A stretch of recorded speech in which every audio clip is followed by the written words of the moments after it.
ஆண்டவராகிய இயேசு கிறிஸ்துவின் இனிய நாமத்தினாலே உங்களை வாழ்த்துகிறேன். மறுபடியும் ஒரு விசை இந்த பெரிய வெள்ளி தினத்தன்று உங்களை சந்திக்கவும் ஆண்டவரின் திருவார்த்தைகளை பகிர்ந்து கொள்ளவும் கர்த்தர் கொடுத்த பெரிய கிருபைக்காக நான் கர்த்தரை துதிக்கிறேன், ஸ்தோத்திரிக்கிறேன். கர்த்தர் நல்லவர். ஹல்லேலூயா, பிரைஸ் தி லார்ட்.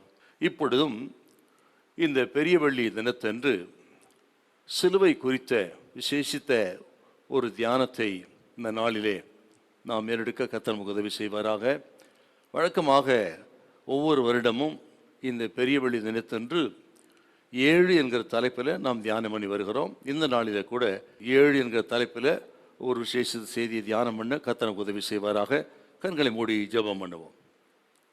பரிசுத்தம் உள்ள நல்ல பிதாவே, உமக்கு நன்றி செலுத்துகிறோம். எங்கள் ஆண்டவர் இயேசுவின் நாமத்தில் ஜெபிக்கிறோம். கர்த்தாவே, இந்த பெரிய வெள்ளி தினத்தன்று சிலுவையை குறித்தும் அதன் பாடுகளை குறித்தும் அதன் மகிமையை குறித்தும் தியானம் பண்ண எங்களுக்கு உதவி செய்யும்படியாக ஜெபிக்கிறோம். இந்த சிலுவை தியான செய்தி நீர் ஆசீர்வதியும் கர்த்தாவே. பரிசுத்தாவியான உதவி செய்வீராக இயேசு கிறிஸ்துவின் மூலம் நல்ல பிதாவே, ஆமேன். Price the Lord. அல்லேலூயா. நான் சொன்னது போல வழக்கமாக 7 என்கிற தலைப்பில் நாம் தியானம் பண்ணி வருகிறோம். இந்த நாளில் கூட யோவான் எழுதின சுவிசேஷம் 17ஆம் அதிகாரத்திலிருந்து இந்த 7 என்கிற தலைப்பிலிருந்து தியானம் பண்ண கர்த்தர் நமக்கு உதவி செய்வாராக. யோவான் சுவிசேஷம் 17ஆம் அதிகாரம் 1-2 வசனத்தை வாசிக்க கேட்போம். யோவான் 17:1-2. இயேசு இவைகளை சொன்ன பின்பு தம்முடைய கண்களை வானத்துக்கு ஏறெடுத்து, பிதாவே, வேளை வந்தது. நீர் உம்முடைய குமாரனுக்கு தந்தருளின யாவருக்கும் அவர் நித்திய ஜீவனை கொடுக்கும் பொருட்டு மாம்சமான யாவர் மேலும் நீர் அவருக்கு அதிகாரம் கொடுத்தபடியே உம்முடைய குமாரன் உம்மை மகிமைப்படுத்தும்படிக்கு நீர் உம்முடைய குமாரனை மகிமைப்படுத்தும். ஸ்தோத்திரம். இந்த நாள் செய்தியின் தலைப்பு மேல் வீட்டறையில் 7 ஜெபங்கள். மேல் வீட்டறையில் 7 ஜெபங்கள் என்கிற தலைப்பில் தியானம் பண்ண கர்த்தர் நமக்கு உதவி செய்வாராக. ஆண்டவராகிய இயேசு கிறிஸ்து சிலுவைக்கு போவதற்கு முன்பு எருசலேமில் ஒரு மேல் வீட்டு அறையில் தமது சீஷர்களுக்கு தேவையான அந்த இறுதி நேரத்தில் நல்ல போதனைகளை, அருள் உரைகளை ஆற்றி அந்த கடைசி ராபோஜனத்தின் பொழுது தமது சீஷரின் பாதங்களை கழுவி தாழ்மையின் மாதிரியை போதித்து அதன் பிறகு அவர் அங்கிருந்து புறப்பட்டு கெத்செமனே இருந்து சிலுவைக்கு போவதை நம்ம குறித்து நம்ம பார்க்குறோம். அப்படி அந்த எருசலேம் மேல் வீட்டு அறையிலே கடைசி ராபோஜனத்தின் பொழுது ஆண்டவர் போதித்த போதனைகள் தான் யோவான் 13ஆம் அதிகாரத்திலிருந்து 17ஆம் அதிகாரம் வரையிலும். அதில் குறிப்பாக இந்த 17ஆம் அதிகாரம்ங்கிறது ஆண்டவராகிய இயேசு கிறிஸ்துவின் ஜெபம், இயேசு கிறிஸ்துவின் ஆழமான ஒரு ஜெபங்க. மேல் வீட்டறையிலே இயேசு ஜெபித்த ஒரு ஜெபம். இதை ஒரு ஆசாரித்துவ ஜெபம் என்று சொல்லுவார். ஆசாரித்துவ ஜெபம் என்று சொல்லுவார். ஒரு பக்தன் விதமாக சொல்கிறாருங்க. டாக்டர் ஹெர்பர்ட் லாக்கர் என்கிற சொல்கிறாருங்க, வேதாகமத்தில் மொத்தமாக 650 திட்டவட்டமான குறிப்பிடத்தக்க ஜெபங்கள் இருக்கிறது என்று ஒரு கணக்கிட்டு அந்த 650 ஜெபங்களிலே இந்த யோவான் 17ஆம் அதிகாரத்தில் சொல்லப்பட்டிருக்கிற இயேசு ஜெபித்த இந்த ஜெபம் மிகவும் அருமையான ஜெபம். இந்த ஜெபத்துக்கு இணையாக ஈடாக எந்த ஜெபமும் இருக்க முடியாது என்று, இது ஜெபங்களிலே உயர்ந்த ஒரு ஜெபம், ஆசாரித்துவ ஜெபம் என்று பக்தன் இங்கே சொல்றதை நம்ம பார்க்குறோம். டாக்டர் ஹெர்பர்ட் லாக்கர் இப்படி சொல்றாரு. இந்த 17ஆம் அதிகாரத்தினுடைய ஜெபத்தை குறித்து சில அறிமுகத்தை மனதில் வைக்க வேண்டும். இதிலிருந்து 7 ஜெபங்களை நாம் எடுத்து தியானம் பண்ண இருக்கிறோம் சுருக்கமாய். அதில் இந்த 17ஆம் அதிகாரத்துடைய ஜெபத்தினுடைய ஒரு 3 பிரிவுகள். என்ன ஆண்டவர் எப்படி ஜெபிக்கிறார்னா, 17ஆம் அதிகாரம் 1 முதல் 5 வசனம் இயேசு தமக்காக ஜெபம் பண்ணினார். 2வது 6 முதல் 19 வசனத்தில் ஆண்டவர் இயேசு தமது சீஷர்களுக்காக ஜெபம் பண்ணினார். அப்புறம் 20வது வசனத்திலிருந்து கடைசி 26 வரையிலும் இனி ஏற்பட போகிற சபைக்காக ஜெபம் பண்ணினார் என்று இந்த ஜெபமே 3 பிரிவாக இருக்கிறது. மட்டுமல்ல, இந்த நாம் வழக்கமாக ஜெபிக்கிற ஜெபத்துக்கு எப்படி நாம் ஜெபிக்க வேண்டும், ஜெபத்தின் அவசியம் என்ன, ஜெபத்துக்கு எது அவசியம் என்பது குறித்து ஆண்டவர் இயேசு இங்கு போதிக்கிறார். கவனிக்கணுங்க, சிலுவைக்கு போவதற்கு முன்பு ஆண்டவர் ஜெபித்து விட்டு போனார் என்று சொன்னால், சிலுவைக்கு போவதற்கு முன்பு கடைசியாக தமது சீஷர்களுக்கு போதித்து விட்டு போனார் என்று சொன்னால், இந்த போதனைகளும் ஜெபமும் எவ்வளோ முக்கியம் பாரு. நல்லா கவனிக்கணும், கேட்குற தேவ பிள்ளைகள் நல்லா கவனிக்கணும். அப்போ ஜெபத்துக்கு எது அவசியம்னு இந்த ஜெபத்தில் ஆண்டவர் போதித்து ஜெபம் பண்ணுறாருங்க. என்னன்னு கேட்டிங்கன்னா, 1வது வசனம், பிதாவை மகிமைப்படுத்துவது நமது ஜெபத்தின் அவசியங்களிலே பிரதானமானது. பிதாவை மகிமைப்படுத்துவது. 21, 22, 23 வசனத்தில் சபையின் ஐக்கியத்துக்காக ஜெபிப்பது. நம்ம ஜெபங்களிலே சபையின் ஐக்கியத்துக்காக மன்றாடி ஜெபிப்பது ரொம்ப முக்கிய அவசியம் என்றும் கர்த்தர் இங்கே போதிக்கிறார். அப்புறம் 17வது வசனம், சபையின் பரிசுத்தத்துக்காக ஜெபிக்க வேண்டும். கவனிக்கிறேங்க, சபையின் பரிசுத்தத்துக்காக. அப்புறம் 18, 19 வசனத்தில் உலகத்தை ஆதாயம் பண்ணுவதற்காக ஜெபிக்க வேண்டும். எவ்வளோ முக்கியமான ஜெபம் பார்த்தீங்களா? அத்தனையும் 17 இருக்குதுங்க. நான் மறுபடியும் சொல்லுகிறேன், பிதாவை மகிமைப்படுத்துவது, சபையின் ஐக்கியத்துக்காக ஜெபிப்பது, சபையின் பரிசுத்தம், உலகத்தை ஆதாயம் பண்ணுவதற்காக மன்றாடி ஜெபிக்கிற ஜெபத்தை குறித்து ஆண்டவர் இயேசு இந்த ஆசாரித்துவ ஜெபமாகிய 17ஆம் அதிகாரத்தில் விவரமாக கர்த்தர் போதிக்கிறத நம்ம பார்க்கிறோம். நல்லா கவனிக்கணும் கர்த்தரி பிள்ளைகள், ஸ்தோத்திரம். ஆகவே நமது ஜெபங்கள் எப்படி இருக்கணும் என்று ஆண்டவர் போதித்த அற்புதமான போதனைகள். இந்த 17ஆம் அதிகாரத்தில் இந்த ஜெபத்திலிருந்து ஆண்டவர் ஏறெடுத்த ஜெபத்திலிருந்து 7 ஜெபத்தை, 7 முக்கியமான வார்த்தைகளை எடுத்து அந்த ஜெபத்தின் ஆழம் எப்படி இருக்கிறது என்பதை சிலுவை தியானத்தோடு கூட நம்ம இந்த நாளிலே கவனிக்க கர்த்தர் உதவி செய்வாராக. சிலுவை நம் கண்களுக்கு முன்பாக கர்த்தர் நிறுத்தி அந்த சிலுவையின் மகத்துவத்தை, மேன்மையை இந்த நாளிலே நம் ஆவில உணர்ந்து பலப்பட பரிசுத்தப்படுத்தி கொள்ள, ஜெப வாழ்க்கை, பரிசுத்த வாழ்க்கை, சபையின் ஐக்கியத்துக்குரிய வாழ்க்கை எல்லாம் அதிகமாய் பலப்பட கர்த்தர் நமக்கு உதவி செய்வாராக. ஹல்லேலூயா, பிரைஸ் தி லார்ட். மேல் வீட்டறையில் 7 ஜெபங்கள். சரி, முதலாவது ஜெபம் பிதாவே. இப்போ நீங்க மறுபடியும் அந்த 3-2 வருஷத்தை வாசிக்க பார்க்கலாம். இயேசு இவைகளை சொன்ன பின்பு தம்முடைய கண்களை வானத்துக்கு ஏறெடுத்து, பிதாவே, வேளை வந்தது. நீர் உம்முடைய குமாரனுக்கு தந்துள்ள யாவருக்கும் அவர் நித்திய ஜீவனை கொடுக்கும் பொருட்டு மாம்சமான யாவர் மேலும் நீர் அவருக்கு அதிகாரம் கொடுத்தபடியே உம்முடைய குமாரன் உம்மை மகிமைப்படுத்தும்படிக்கு நீர் உம்முடைய குமாரனை மகிமைப்படுத்தும். பிதாவே. ஆண்டவர் ஜெபித்த அந்த ஜெபத்தில் முதலாவது ஜெபம், முதல் வார்த்தை பிதாவே, பிதாவே. ஆண்டவர் இந்த அற்புதமான மேன்மையான ஜெபத்தை துவங்கும் பொழுதே பிதாவே என்று இங்கே துவங்கினார். இதில் திரும்ப திரும்ப 6 இடத்துல பிதாவே என்று ஆண்டவர் இயேசு பயன்படுத்துவதை நம்ம இங்கே பார்க்குறோம். 17:2, 17:5, 17:11, 17:21, 17:24, 17:25 எல்லாம் வாசித்து பாருங்க. பிதாவே, பிதாவே என்று சொல்லி ஆண்டவர் அழைக்கிறார். திரித்துவத்தில் நமது ஆண்டவர் இயேசு 2வது நபராக நம்ம பார்க்கிறோம். பிதா, குமாரன், பரிசுத்தாவி. அதில் 2வது நபராக இயேசு இருக்கிறார். பிதாவுக்கு அவர் சமமானவர். அப்படி இருந்தும் பிதாவே என்று சொல்லி ஜெபிக்கிறார்னா இந்த ஜெபத்தின் ஆழத்தை நாம் புரிந்து கொள்ள வேண்டும். ஆண்டவர் இயேசு திரித்துவத்தில் அவர் சமமான பங்குடையவர். நீங்க அதை குறித்து நீங்க பார்க்கணும்னா நீங்கள் எபிரேயர் 1ஆம் அதிகாரம் 3வது வசனம், அப்புறம் பிலிப்பியர் 2:6 நீங்க பார்த்தீங்கன்னா தெரியும். அவர் சமமானவர் திரித்துவத்தில். ஆனால் பிதாவே என்று சொல்லி அழைக்கிறார். இன்னொரு விஷயத்தை நம்ம பார்க்கணும். ஒருபோதும் எங்கள் பிதாவே என்று இயேசுநாதர் இங்கே ஜெபிக்கல பாரு. எங்கள் பிதாவே என்று ஜெபிக்கவில்லை, பிதாவே என்று தான் ஜெபித்தார்.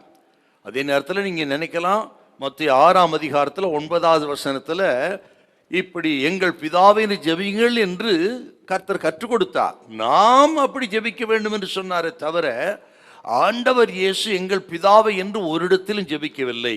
மத்தேயு 6:9 கொஞ்சம் வாசி. நீங்கள் ஜெபம் பண்ண வேண்டிய விதமாவது பரமண்டலங்களில் இருக்கிற எங்கள் பிதாவே, பரமண்டலங்களில் இருக்கிற எங்கள் பிதாவே, உம்முடைய நாமம் பரிசுத்தப்படுவதாக. அப்போ நாம் அப்படி ஜெபிக்க வேண்டும் என்று கற்றுக் கொடுத்தாரே தவிர அவர் ஒருபோதும் எங்கள் பிதாவே என்று சொல்லவில்லை. ஏன் நான் அழுத்தமா சொல்றேன்னு கேட்டீங்கன்னா, நாம் பிதாவை என்று அழைப்பதற்கும் இயேசு பிதாவை என்று அழைப்பதற்கும் பெரிய வித்தியாசம் இருக்கிறது. எப்படி என்றால், நீங்களும் நானும் கிருபையினாலே பிதாவை பிதாவே என்று அழைக்கக்கூடிய சிலாக்கியத்தை பெற்றோம். அது கிருபையினால் உண்டானது. ஆனால் இயேசு பிதாவை என்று அழைத்தார் சொன்னால் அது இயல்பாக இயற்கையாகவே அவர் பிதாவை என்று அழைக்கக்கூடிய தகுதியை உடையவர், உரிமையை உடையவர். பை நேச்சர் பிதாவே என்று அழைக்கக்கூடிய அந்த தகுதியை இயல்பாகவே பெற்றவர் இயேசு. ஆகவே தான் கலாத்தியர் 4:5 கொஞ்சம் வாசிங்கள். கலாத்தியர் 4:5. காலம் நிறைவேறின போது ஸ்திரீயினிடத்தில் பிறந்தவரும் நியாய பிரமாணத்திற்கு கீழானவருமாகிய தம்முடைய குமாரனை தேவன் அனுப்பினார். தம்முடைய குமாரனை தேவன் அனுப்பினார். ஆகவே தான் சொன்ன, அவர் இயல்பாகவே அவர் பிதாவே என்று அழைக்கக்கூடிய சிலாக்கியம் பெற்றவர், பிதாவே என்று அழைக்கக்கூடிய அதிகாரம் அளித்தவர் இயேசு. நாம் கிருபையினாலே. ஆகவே தான் ரோமர்ல இப்படி எழுதுவாருங்க. ரோமர் 8ஆம் அதிகாரத்தில் 15ஆம் வசனத்தில் பவுல் சொல்லுவார், நாம் அப்பா பிதாவை என்று கூப்பிடத்தக்க புத்திர சுவிகாரத்தின் ஆவியை பெற்றவர். என்ன சார் அர்த்தம் அதுக்கு? வாசிக்க பார்க்கலாம். ரோமர் 8:15. அந்தப்படி திரும்பவும் பயப்படுகிறதற்கு நீங்கள் அடிமைத்தனத்தின் ஆவியை பெறாமல் அப்பா பிதாவே என்று கூப்பிட பண்ணுகிற புத்திர சுவிகாரத்தின் ஆவியை பெற்றீர்கள்.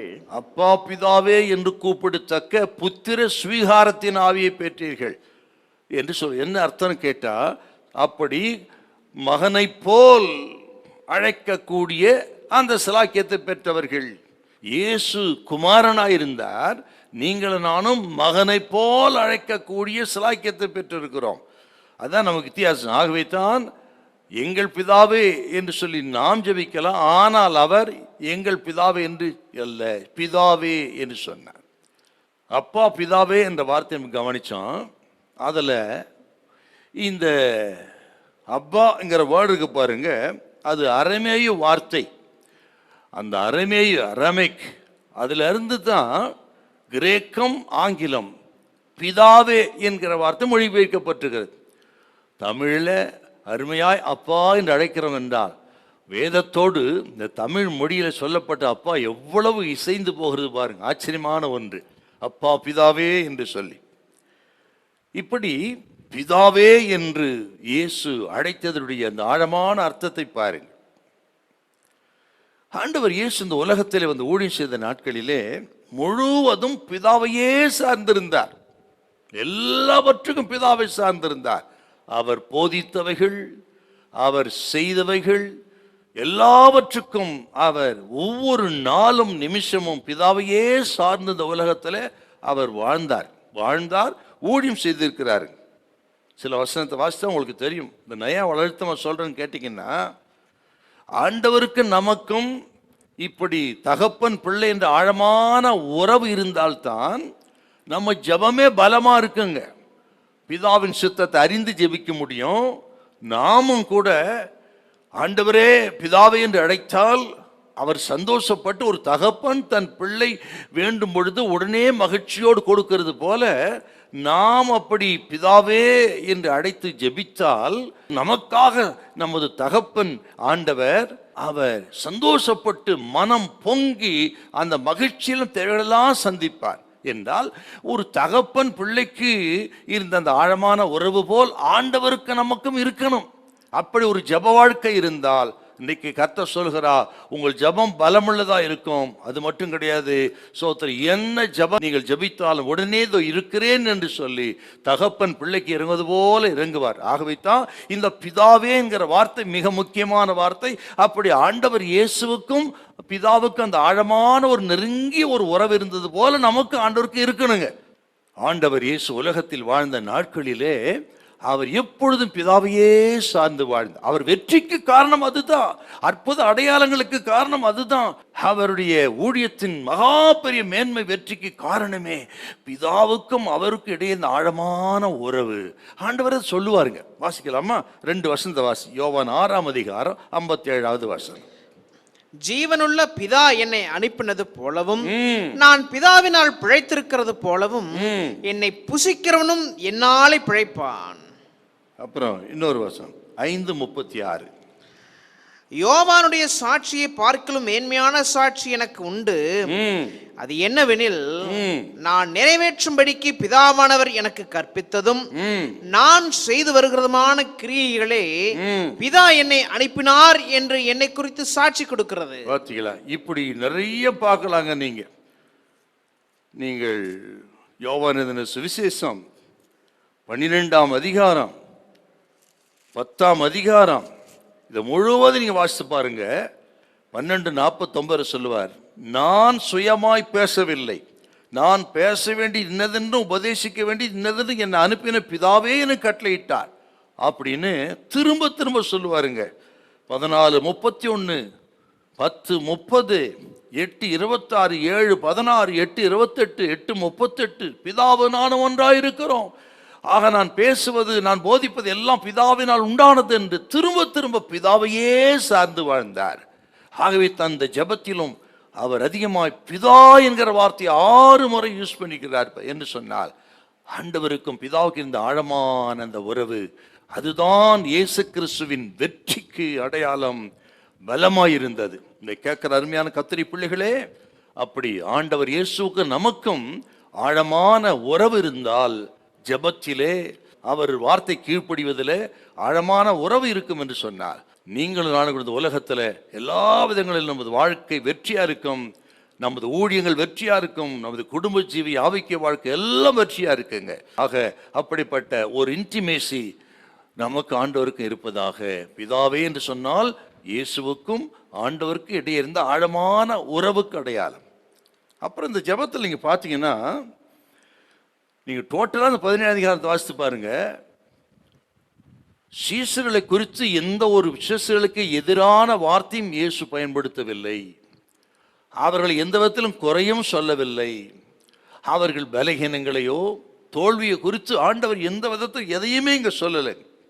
சொல்லாமல் அவர்களுக்காக ஜெபம் பண்ணினார் என்றால் என்ன அர்த்தம்னா, ஆண்டவர் இயேசு கிறிஸ்து பிதாவின் வலது பார்ச வீட்டிலிருந்து நமக்காக பரிந்து பேசுகிறார் என்கிற அந்த வார்த்தைக்கு ஒரு அழகான மாதிரி தாங்க இந்த ஜெபம். 17ஆம் அதிகாரம் பார்த்தீங்களா? நம்ம 1 யோவான் 2:1 கொஞ்சம் வாசிங்களேன். 1 யோவான் 2:1. என் பிள்ளைகளே, நீங்கள் பாவம் செய்யாதபடிக்கு இவைகளை உங்களுக்கு எழுதுகிறேன். ஒருவன் பாவம் செய்வானானால் நீதிபரராயிருக்கிற இயேசு கிறிஸ்து நமக்காக பிதாவினிடத்தில் பரிந்து பேசுகிறவராயிருக்கிறார். பார்த்தீங்களா? பிதாவினிடத்தில் பரிந்து பேசுகிறவராயிருக்கிறார். ஸ்தோத்திரம். அப்படி நீங்கள் ரோமர் 8ஆம் அதிகாரம் 34வது வசனம், எபிரேயர் 7:25 இதெல்லாம் நீங்க வாசித்து பார்த்தீங்கன்னா, நமக்காக பரிந்து பேசுகிறார் இயேசு என்கிற அந்த அற்புதமான வார்த்தைக்கு ஒரு அழகான முன்மாதிரி இந்த 17ஆம் அதிகாரம். அப்படி பரிந்து பேசிய ஒரு ஜெபம். பிதாவே, இதிலிருந்து நம்ம என்ன கற்றுக்கொள்கிறோம்? ஆண்டவருக்கு நமக்கு அப்படிப்பட்ட ஒரு ஆழமான உறவு இருப்பதாக. பரிசுத்தத்திலும் ஜெபத்திலும் எல்லா நிலைகளிலும் அப்படி உறவு இருக்கட்டும். நமது வாழ்க்கை, நமது ஜெப வாழ்க்கை வெற்றியா இருக்கு, நமது காரில் ஜெயமா இருக்கும். ஹல்லேலூயா, பிரைஸ் தி லார்ட். 2வது வார்த்தை, 2வது ஜெபம் நித்திய ஜீவன். இப்போ 17:2 மறுபடியும் வாசி. 17:2. பிதாவே, வேளை வந்தது, நீர் உம்முடைய குமாரனுக்கு தந்தருளின யாவருக்கும் அவர் நித்திய ஜீவனை கொடுக்கும் பொருட்டு மாம்சமான யாவர் மேலும் நீர் அவருக்கு அதிகாரம் கொடுத்தபடியே உம்முடைய குமாரன் உம்மை மகிமைப்படுத்தும்படிக்கு நீர் உம்முடைய குமாரனை மகிமைப்படுத்தும். நித்திய ஜீவன், இந்த வார்த்தை நல்லா கவனிக்கணுங்க. இந்த வசனத்துல ஒரு 3 விதமான விசேஷித்த வெகுமதிகள், 3 kinds of gifts, 3 விசேஷமான வெகுமதிகள் நாம் கொடுக்கப்பட்டிருப்பது இங்க பார்க்கிறோம். நம்ம இந்த வசனத்துல என்னன்னு கேட்டீங்கன்னா, நம்பர் 1, பிதா குமாரனாகிய இயேசு கிறிஸ்துவுக்கு அதிகாரம் கொடுத்திருக்கிறார். இதுல வருது, அது அதிகாரம் கொடுத்திருக்கிறார். 2வது, பிதா ஜனங்களை இயேசுவுக்கு கொடுத்திருக்கிறார். ஜனங்களை இயேசு கொடுத்திருக்கிறார். 3வது, பிதா ஜனங்களை இயேசு கொடுத்தான். அப்படி இயேசுவுக்கு கொடுத்தவர்களுக்கு குமாரனாகி இயேசு கிறிஸ்து நித்திய ஜீவனை கொடுத்திருக்கிறார். இந்த 3 வெகுமதிகளை இங்க பார்க்கிறோம். மறுபடியும் சொல்லுகிறேன், பிதா குமாரனுக்கு அதிகாரம் கொடுத்திருக்கிறார், பிதா ஜனங்களை குமாரனுக்கு கொடுத்திருக்கிறார். இப்படி ஜனங்களை குமாரனுக்கு கொடுத்தாரே, அந்த ஜனங்களுக்கு குமாரனாகி இயேசு கிறிஸ்து நித்திய ஜீவனை கொடுக்கிறார் என்கிற 3 அற்புதமான வெகுமதிகளை அவர் நமக்கு கொடுத்திருப்பதாக இந்த 17ஆம் அதிகாரத்தை நம்ம பார்க்கிறோம். இப்படி இதுல சொல்லப்பட்ட அந்த 3வது வெகுமதி, பிதா ஜனங்களை ஆண்டவர் கொடுத்தார், அவர்களுக்கு இயேசு நித்திய ஜீவனை கொடுக்கிறார். அவர்களுக்கு ஆண்டவர் இயேசு கொடுத்த 3 ஆசீர்வாதம் இங்க இருக்குதுங்க. அதை கொஞ்சம் கவனிக்கணும். அவரை நம்பி அவர் கடத்துல கொடுக்கப்பட்டு அவர் ஜனங்கள், அதாவது நமக்கு இயேசுநாதர் கொடுக்கிற ஆசீர்வாதங்கள் என்ன, அதுவும் இந்த 17ஆம் அதிகார ஜெபத்துல வருதுங்க. அந்த நித்திய ஜீவனுக்குள்ளே வருகிறது. நான் அதை ஓன சொல்றேன் பாருங்க, உங்களுக்கு கவனிக்கணுங்க. எல்லாம் அந்த 2வது வசனத்தில் இருக்குது பாருங்க. நீங்க நம்பர் 1 நித்திய ஜீவன் 1. 2வது 6 முதல் 7 வசனத்தை வாசித்து பாருங்க. பிதாவை அறிகிற அறிவு, அதுதாங்க ரொம்ப முக்கியம் நமக்கு. அதை குறித்து பிறகு சொல்லுவேன். பிதாவை அறிகிற அறிவை நமக்கு கொடுக்கிறார். அதாவது ஆண்டவரை இன்னார் என்று நாம் அறிந்து ஆராதிப்பது போல ஆசீர்வாதம் எதுவும் கிடையாது. அது ரொம்ப முக்கியம். நாம் ஆராதிக்கிற ஆண்டவர் எப்படிப்பட்டவர் என்கிற அறிவு நமக்கு வேணும். ஆகவே தான் அது ரொம்ப முக்கியம் என்று அறிந்து அந்த அறிவை, பிதாவை குறித்த அறிவை இயேசு நமக்கு கொடுக்கிறார் அப்படின்னு நம்ம பார்க்கிறோம். நீங்கள் 6-7 வசனம் கொஞ்சம் வாசி. நீர் உலகத்தில் தெரிந்தெடுத்து எனக்கு தந்த மனுஷருக்கு உம்முடைய நாமத்தை வெளிப்படுத்தினேன். அவர்கள் உம்முடையவர்களா இருந்தார்கள். அவர்களை எனக்கு தந்தீர். அவர்கள் உம்முடைய வசனத்தை கை கொண்டிருக்கிறார்கள். நீர் எனக்கு தந்தவைகளை எல்லாம் உம்மாலே உண்டாயினவென்று இப்பொழுது அறிந்திருக்கிறார்கள். அவர்கள் உம்முடைய வசனத்தை கை கொண்டிருக்கிறார்கள். அவர்களுக்கு உம்மை குறித்த அறிவை நான் கொடுத்திருக்கிறேன். அப்படியே ஒரு ஜெபம் பண்றாங்க. அப்போது பிதாவை இருக்கிற அறிவு எவ்வளவு முக்கியம் பாருங்க. 3வது, அவர்களுக்காக இயேசு பரிந்து பேசுகிறார். 9வது வசனம் வாசிங்க பாருங்க. 9வது வசனம். நான் அவர்களுக்காக வேண்டிக் கொள்ளுகிறேன், உலகத்துக்காக வேண்டிக் கொள்ளாமல் நீர் எனக்கு தந்தவர்களுக்காக வேண்டிக் கொள்ளுகிறேன். அவர்கள் உம்முடையவர்களா இருக்கிறார்களே என்று பரிந்து பேசுகிறார். இது 3வது ஆசீர்வாதம். எவ்வளவு முக்கியம் அதெல்லாம். ஆண்டவர் மட்டும் பரிந்து பேசாதிருந்தால் நம்ம எத்தனை பேர் நிற்க முடியும்? ஒவ்வொரு விஷயம் தவறு முழுதும் பலகீனம் முழுதெல்லாம் அவர் பரிந்து பேசுகிற ஜெபம்தான் நம்மை நிலைநிறுத்துகிறது, மன்னிப்பை அருளுகிறது என்று சொன்னால் எவ்வளவு முக்கியம் ஆசீர்வாதம். பரிந்து பேசுகிறார். ஆகவே தான் முதலே அதை சொன்ன உங்களுக்கு நான். 1 யோவான் 2:1, எபிரேயர் 7:25, எபிரேயர் 9:24, ரோமர் 8:34, இதெல்லாம் பார்த்தீங்கன்னா அவர் பரிந்து பேசுகிறார். 3வது ஆசீர்வாதம். இப்போது கேட்டுக்கொண்டிருக்கிற உங்களுக்காக ஆண்டவர் இயேசு பரிந்து பேசிக் கொண்டிருக்கிறார். ஆகவே தான் வெற்றியுள்ள ஒரு ஊழியம் செய்ய முடிகிறது, வெற்றியுள்ள ஜீவியம் செய்ய முடிகிறது. ஏதோ நம்ம பலம், நம்ம சாமர்த்தியம், நான் ஜெபிச்ச என் விசுவாசம், என் பரிசுத்தம், நமது நீதி எல்லாம் அழுக்கான கந்தைகள், அது தேவைதான். ஆனால் அவர் நாள்தோறும் நமக்காக பரிந்து பேசுகிற ஜெபம், பரிசுத்தாவி நமக்காக வாக்கு கடங்காத பெருமச்சைகளோடு ஜெபிக்கிற ஜெபம் தான் நிலைநிறுத்துகிறது என்றால் இந்த பரிந்து பேசுறது எவ்வளவு முக்கியம் பாருங்க. அதுவும் இந்த 17ஆம் அதிகாரத்தில் ஜெபத்தில் வருகிறது. அப்புறம் 4வது, அவர் பாதுகாப்புக்காக ஜெபம் பண்றார். 11, 12 பாதுகாப்புக்காக, அது 4வது ஆசீர்வாதம். 5வது ஆசீர்வாதம் 17, 24 நித்திய மகிமை, இட்டர்னல் க்ளோரி. அந்த நித்திய மகிமைக்காக, நமக்கு அருள் இருக்கின்ற, நாம் அடைய போகிற அந்த நித்திய மகிமைக்காக ஆண்டவர் இயேசு செபித்தார். இந்த 5 ஆசீர்வாதங்களையும் பிதா அவருக்கு கொடுத்தார்களே, அவர்களுக்காக இயேசு கொடுத்த ஆசீர்வாதங்கள் என்ன? இந்த ஜெபம் எவ்வளோ முக்கியம் பார்த்தீங்களா? இதில் இன்னொரு வார்த்தை, பிதாவாகிய தேவன் நம்மை அவர்களுக்கு கொடுத்தார் ங்கிறது எவ்வளோ மேன்மையான ஒரு வார்த்தைங்க. அது கவனிக்கணும்.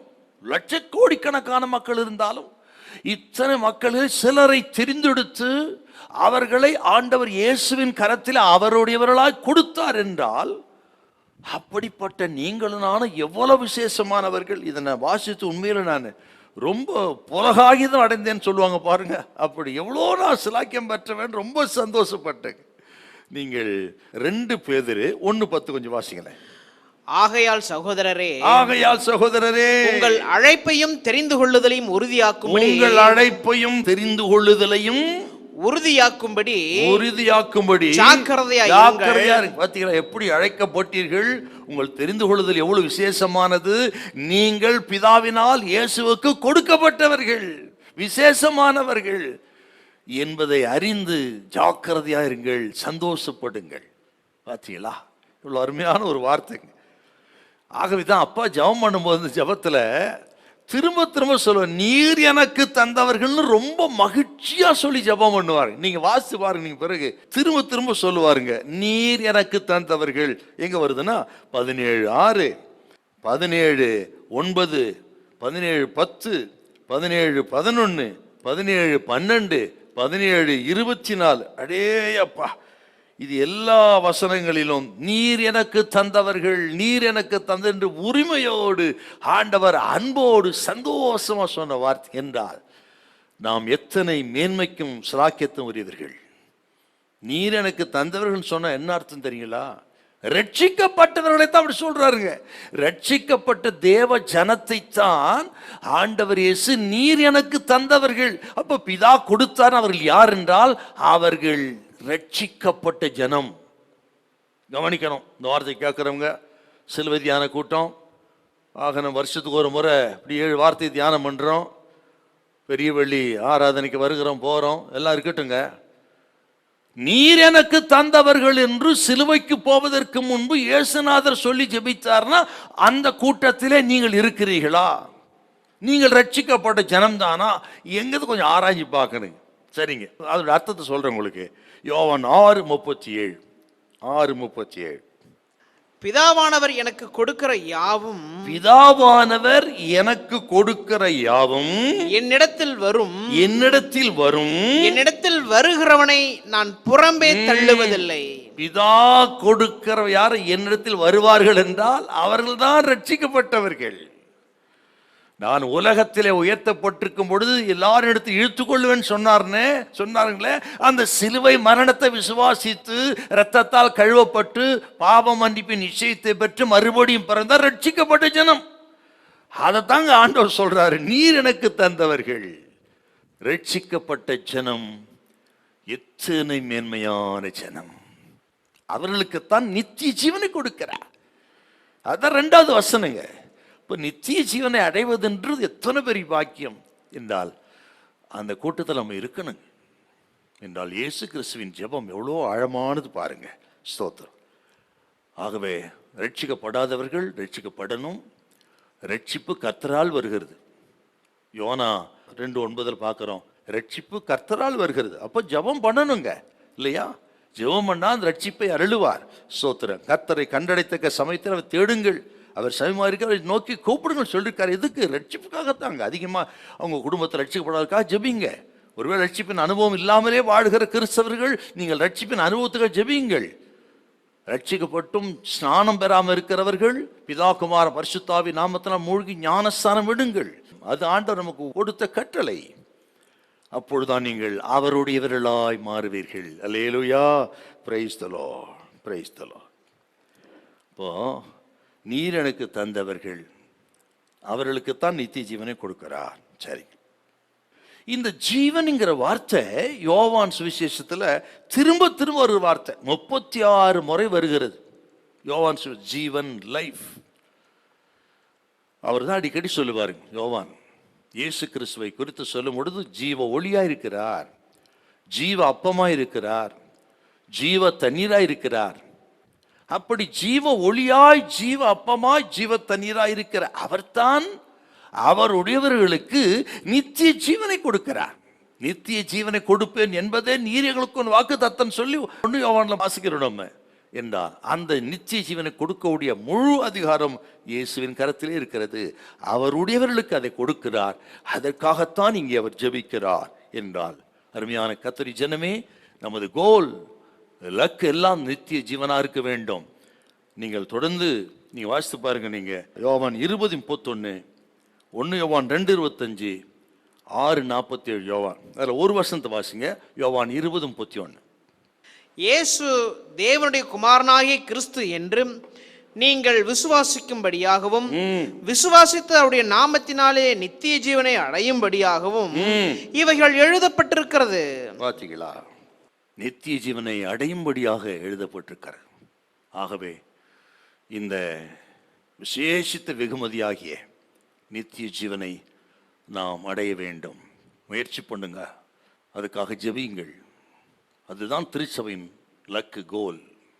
ஒரு பக்தன் இப்படி சொல்றார், நித்திய ஜீவனை குறித்து சொல்லும் பொழுது இப்படி சொல்றார், அது விலை உயர்ந்த ஒரு பரிசு, எக்ஸ்பென்சிவ் கிஃப்ட், முக்கியமான பரிசு, எசென்ஷியல் கிஃப்ட், பிரத்யேகமான பரிசு, எக்ஸ்க்ளூசிவ் கிஃப்ட், அப்புறம் வெளிப்படையான பரிசு, எக்ஸ்பிரசிவ் கிஃப்ட் அப்படின்னு மேன்மைப்படுத்துகிறார். எனக்கு ஆச்சரியம் என்னன்னா, அப்பன் இயேசு சிலுவையில் தொங்கிக் கொண்டிருக்கும் பொழுது வலது பக்கத்து கள்ளன் பெற்ற அந்த ரட்சிப்பும் நித்திய ஜீவனும் எத்தனை ஆச்சரியமானது, மிக ஆச்சரியமானது. வாழ்நாள் முழுவதும் பாவத்திலே வாழ்ந்தவன், உலகமே அவனை மரண தண்டனை குற்றவாளி என்று சிலுவைக்கு ஒப்பு கொடுத்து மரண தண்டனை குற்றவாளி. ஆனால் தன்னுடைய ஆயுஷ் இறுதி காலகட்டத்திலே அவன் இளைப்பாறுதலை பெற்றுக்கொண்டான், அவன் நித்திய ஜீவனை பெற்றுக்கொண்டான், பரதீசை பெற்றுக்கொண்டான். எத்தனை ஆச்சரியம்! அப்போ அவனுக்கு அந்த நித்திய ஜீவன் மேல இருந்த வாஞ்சை பார்த்தீங்களா? ஆண்டவரே, நீர் உமது ராஜ்யத்தில் வரும்பொழுது அடியாரை நினைச்சருளும் என்று அவருக்கு ஒரு ராஜ்யம் இருக்கிறது. அது கேட்டால் கொடுக்கக்கூடியவர், கொடுக்கக்கூடிய அதிகாரம் இருக்கிறது. இப்போ கேட்டாலும் கொடுப்பார் என்று விசுவாசித்து நித்திய ஜீவனுக்காக மன்றாடி அந்த நிமிஷத்தில் பெற்றுக்கொண்டான். உடனே அப்பா சொன்னார், இன்றைக்கு நீ என்னுடனே கூட பரதேசில் இருப்பாய். ஹல்லேலூயா! ஒரு கள்ளனுக்கு அந்த வைராக்கியம் வாஞ்சி இருக்குமானால், இதை கேட்கிற தேவ ஜனமே, அந்த இளைப்பாறுதலை குறித்தும் பரதீசை குறித்து நித்திய ஜீவனை குறித்து வாஞ்ச விருப்பம் இருக்குதாங்க. அதுக்கு தாங்க அப்பா ஜெபம் பண்றாரு. இதுல பாருங்க, ஆச்சரியமான ஒரு வார்த்தை என்னன்னா, ஆண்டவர் தமது ஜனத்துக்காக ஜெபிக்கும் பொழுது நிறைய இருக்குதுங்க நம்ம கொடுக்கறதுக்கு அவர். ஆனால் நித்திய ஜீவனுக்காக ஜெபிக்கிறார்னா எத்தனை ஆச்சரியம்! அது எவ்வளவு முக்கியம்!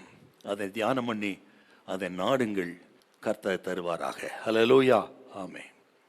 சரி, மூன்றாவது, இந்த அதிகாரத்தில் இருக்கிற மூன்றாவது ஜெபம், மூன்றாவது வார்த்தை தேவனுடைய வார்த்தை. 17:8. 17:8. நீர் எனக்கு கொடுத்த வார்த்தைகளை நான் அவர்களுக்கு கொடுத்தேன், அவர்கள் அவைகளை ஏற்றுக்கொண்டு நான் உம்மிடத்திலிருந்து புறப்பட்டு வந்தேன் என்று நிச்சயமாய் அறிந்து நீர் என்னை அனுப்பினீர் என்று விசுவாசித்திருக்கிறார்கள்.